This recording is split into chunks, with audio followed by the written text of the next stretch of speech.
So in another one of the videos, we talk about the use of video on your own website versus on YouTube. And I'm not talking about taking a YouTube video and embedding it on your site. That's a totally different thing because YouTube can find those, but YouTube has a legitimate problem, or Google has a legitimate problem finding videos that are just housed on your own website, hence the need for a lot of us to use YouTube.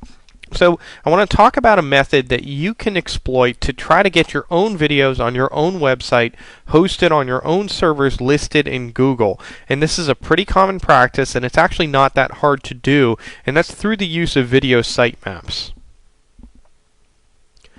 So video sitemaps have been around for a while, actually. Some people are really good at using them.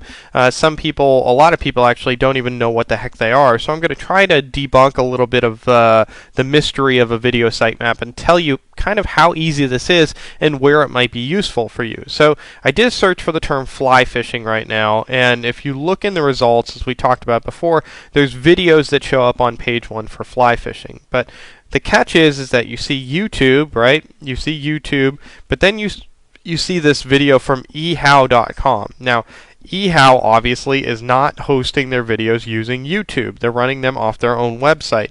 As a matter of fact, I have it pulled up right here. You can see that this is from their site using their player. This is all on their own website. So now the benefit is if a user clicks on this video, they go right to ehow. They're in their site. They see their ads. There isn't an additional step to get them from YouTube to the call to action. So it's a good thing for us as marketers to have that step eliminated.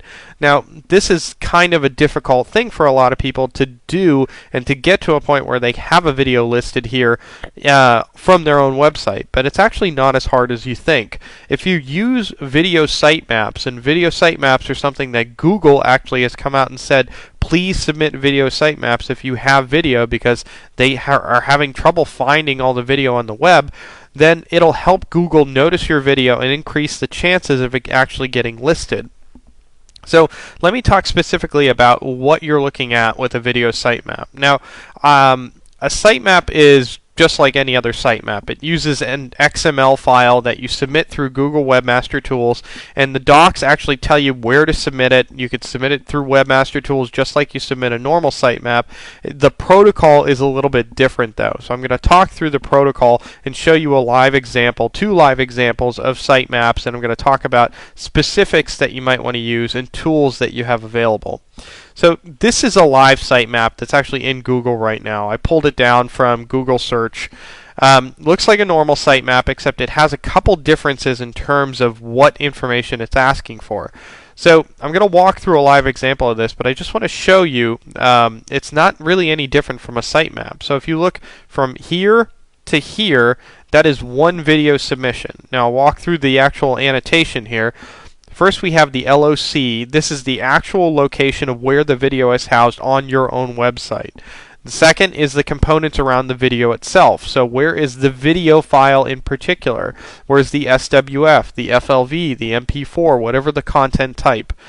What's the title of the video? You have to specify that. Give us the description.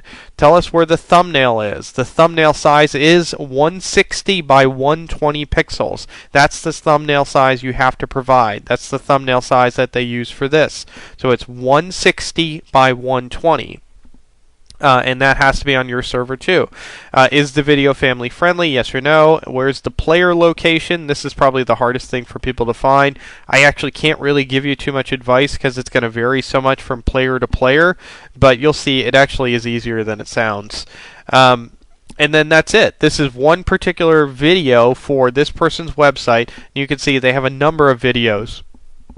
They don't all have to be on the same page. They don't have to use the same player. Regardless, this is a video sitemap. It's actually pretty simple.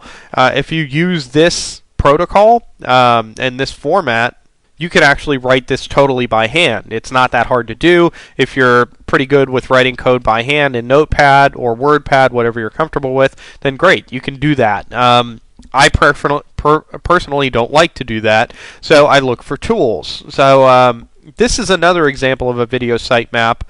Same exact protocol, same exact content, but this is a WordPress-based version. You can see it's a lot easier to work with. It uses a paid plugin called Google Video Sitemap. The website is googlevideositemap.com. The output, again, is exactly the same. This is what you would submit to Google to tell them, hey, I have video on my pages, come get it.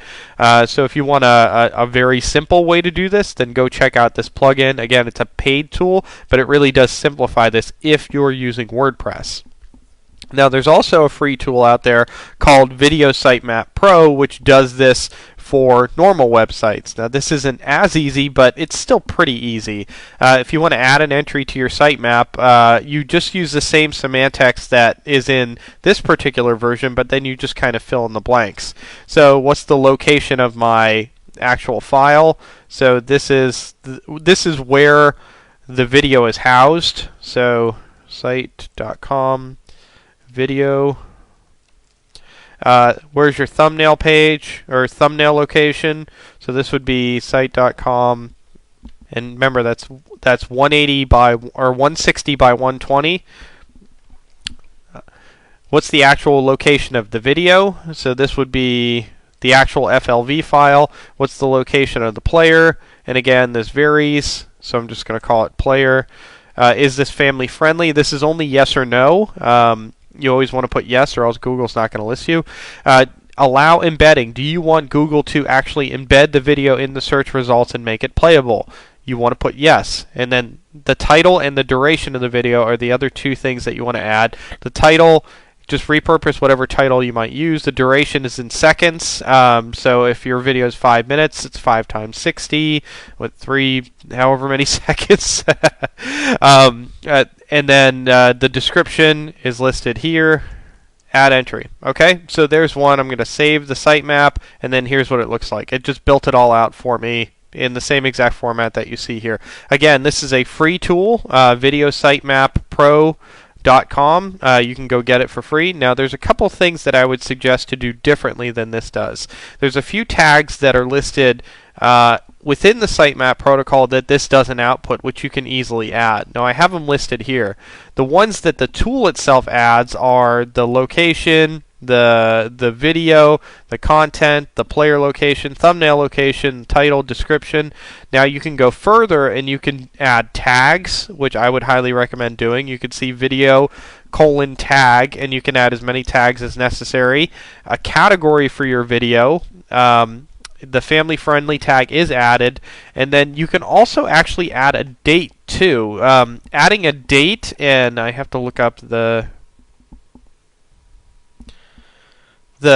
date itself uses this format, and I believe, if I remember correctly, the syntax is year, date, like that, and then you can actually add time. Now, the interesting aspect of the publication date that I've heard is that you can force your videos to show up if you update your publication dates, because Google's new index is looking for freshness. So if you add publication date that's really fresh, then Google will more likely crawl that video more often, and if it falls out, you can actually go through and update that publication date to a more recent date to refresh that index. That's a tip that works right now. It may not work in the future. So look in the publication date, particularly add the publication date, add the tags to the current syntax for your XML file before you submit, and test and play with that a little bit.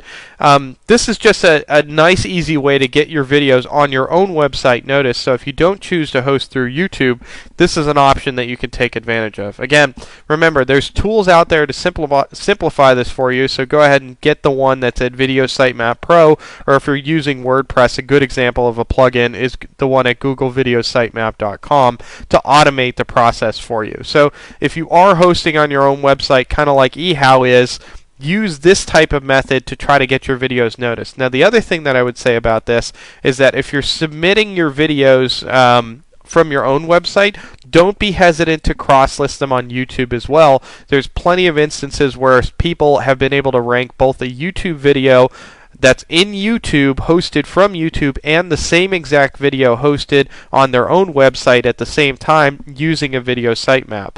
So if you want to get more visibility for your videos, then by all means host them on your own website through your own player and submit a video sitemap to try to get those ranked as well.